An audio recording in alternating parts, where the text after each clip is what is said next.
Hello Space Engineers, Future Wellington 6012 here, and welcome to a short introduction / information video for my Finding the Factorum scenario, which me old mate Wellington, the man in the red suit down on the surface there, is about to start playing. So I'm up here in my surveillance satellite to help out with spectator cam and that sort of carry on. And yeah, so the contact update has dropped. The scenario that I've created is going to utilize the contact update and certainly make it a definite theme, finding the Factorum, obviously in the name. But it is just a bit of a coincidence that the DLC has dropped about the same time as what I'm sort of doing here. So moving on to the game setup, I'm just using the standard star system and customizing it. Now a lot of these settings you can change later on, some you can't, but most you can change in the load game screen. I'll turn the autosave off, and mods I'll talk about later on. The inventory size times 5, that's 2,000 litres, that's my personal stock standard. And assemblers, I'm going to put that to realistic, and the refineries are also put back to realistic. Now, there are ores available in the game. There is not many, it is primarily a salvage scenario, but there are some ores. So first of all, we have got asteroids.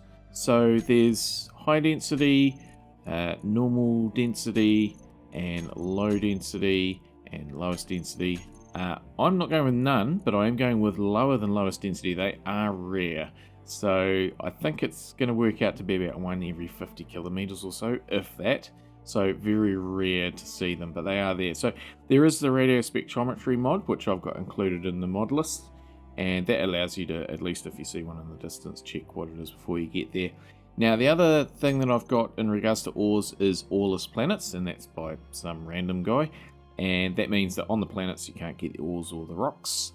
There's also the survival stone, which stops refineries actually processing stone into ingots. They only produce gravel. You can, especially for game start, use a survival kit to process some stone to get some stuff. But yeah, so very, very limited ores, but they are there. The encounter, will set that to, I think, lowest density. So that's for our friends in the Factorum. I don't know if that's what that actually means. That's fine, that's fine. We'll set that out to 30 kilometers. Or we might just leave the sun rotation on, but we'll put it up to 4 hours. Now, I was intending for this to be entirely in space, but actually, because now we've got encounters on the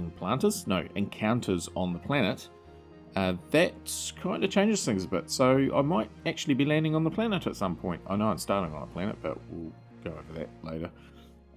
Or the man in the red suit will, at least. So yeah, we may visit planets again. Don't know. Max objects, you can't go right up to 1,000. I'm going to put it up to like 350. The reason being is that eventually I'm going to start grinding stuff down for salvage, so I probably do want a few things floating around. Encounter cap 1 or 2. That's interesting. Okay, I don't even know what that is. Block limits, we'll turn them off.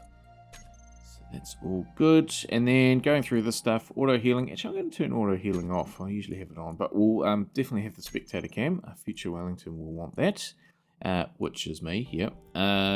Thruster damage, permanent death, cargo ships. I'm going to turn cargo ships off. Now the reason for that is that I want to just go from salvage from the encounters, and I want to make it a little bit difficult. And if I was to capture, say, a rust ship, if a pirate ship came along and it was a rust freighter, then I would be pretty set. So I'm going to turn off the cargo ships, but we still definitely have the random encounters, which is down here.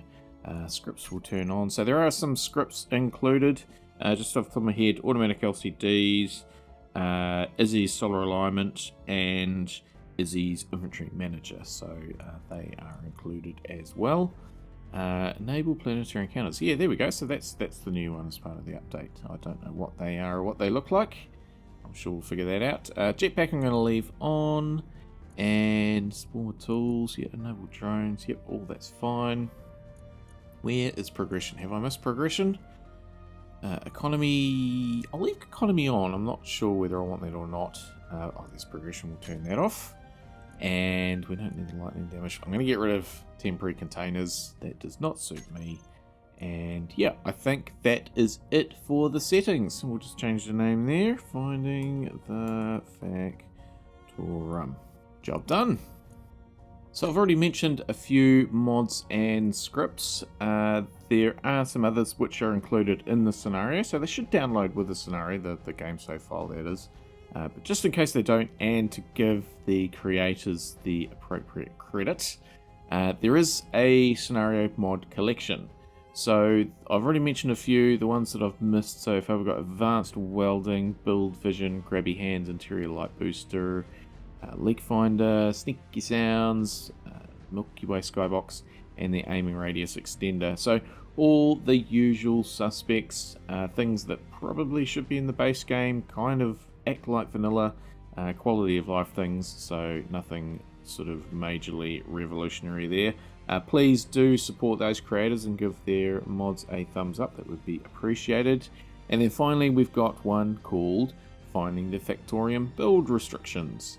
So this is kind of the key thing to limit the stuff that can be built in the scenario and encourage you to go find the things. So I'll talk a little bit later about how it actually works, but what it's going to affect is all the refineries, all the assemblers, the survival kits and medical stations, batteries, so power production pretty much, except for solar's there still, the air vents, so gas management, that's not going to be able to do that, and cargo containers, the gyroscopes, thrusters and jump drives, gravity generators and projectors. So we'll jump back over to the game and jump into the G menu, which looks quite normal, and it is normal because there's nothing missing, everything is available. The difference is if we go into something like a hydrogen thruster that's got a build restriction on it, we've got these restricted build components. So for the large one I've got 50 and small one is 10, so depending on what you're doing, like a refinery is 100. Not that that makes any difference because you can't actually build these things. So if I was to get a small one and put it on the toolbar, we'll just go to this view here, you can see that it needs 10 restricted build components and I cannot build it. So that's the way that I've done it. So I've done that by altering the cube block files in the data files, and that's essentially the backbone of the mod. So everything's still available, you're just going to need those components. So you can't get those components from anywhere. So for instance, if we had a battery, same with the batteries, if you ground down a battery you will lose the power cells. If you grind down the battery you will lose the restricted build components. So it works the same. In fact, we have a battery here. I just put my grinder over it. You can see there that we're going to lose those items. Now that's how it is at the moment. I have no plans to change that, but potentially that could change in the future. Maybe they could be found in some random containers. They do have a price attached to them, 100,000 space credits. So in theory, if you purchased 10 build components, restricted build components, you could build a battery. There would be nothing stopping that. And saying that, just because I got a price attached to them doesn't mean that they're necessarily available for sale. So I don't know whether that's a thing. I guess we'll find out when we do eventually find a trading outpost, and maybe I might need to alter some data files as part of the mod to do that for them to be in the shopping basket. But as it stands, you can't. But the way it's set up, you can't not purchase them, if that makes sense. They are available for purchase, assuming you can find them somewhere. So anyway, so that's how I have achieved that. And then if we go back into the build menu, so there's a whole lot of things, but just the thing to point out is that it is large grid only. The small grid blocks do not have the restricted build components in them. So the reason for that is that I didn't want to impede the building of things such as fighters and your support ships like drills and welding ships and that sort of thing. Because one, with the vanilla encounters, there are very limited small grid blocks. There are a couple of small grid encounters, but generally speaking they're all large grid. So there's that. Plus you're still going to have to get the resources, the limited ores around the place, and you're still going to have to get the stuff out of these encounters. And I just wanted the ability for nice and easy printing of drones and missiles and those sorts of things. So that was why I made the decision not to include small grid anything in the build restrictions. That said, the intention is not to use those blocks, those small grid blocks, as a replacement for a large grid block. So for instance, great to have an antenna on a small grid ship, but if you want a large grid antenna, you need to salvage it. You need to, that's not antenna, that's an antenna. If you want a large grid antenna, you need to salvage it, and you can see they've got build restrictions on them. Same with, say, a hydrogen tank. You've got a large one there, 25 restricted components, or a small one with 10. So if you want hydrogen on your big ship, then you need to find one of these in an encounter. It's not intended that you build a small one and use a hinge or something like that to adapt it as a subgrid, as a workaround. So that's not the intention. Prototech, they are all completely available. I've made no changes to those because I don't know what's involved, and I think they're going to be enough trouble getting hold of them anyway. So that's what we've done with that. Hopefully we can't make, oh, we need a frame for that, so that's cool. So yeah, that's kind of it really. I think everything's pretty straightforward. No restrictions on wheels, but yeah, restrictions on thrusters and stuff. So that's kind of that really.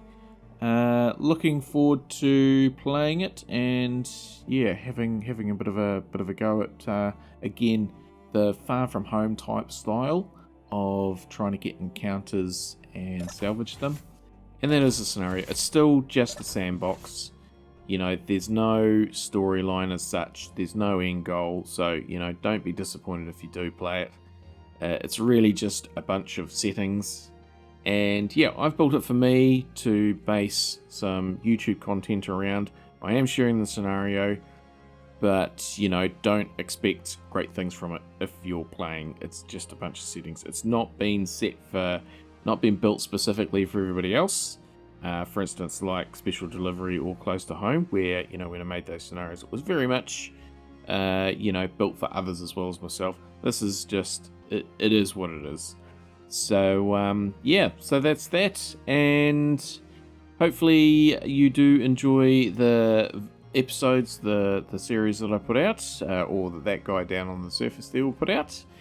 And if you do play it, let me know how you get on. Any bugs or anything, let me know down in the comments below here in YouTube, or else you can jump over Discord as well, which there's probably a link down there somewhere as well too. So anyway, that's where I'll leave it. Just a quick video today to go a bit more in depth into the setup of the scenario, and kind of the how and the why. And that's that. So thanks everybody for joining me, and we'll catch you again next time. Have a good one.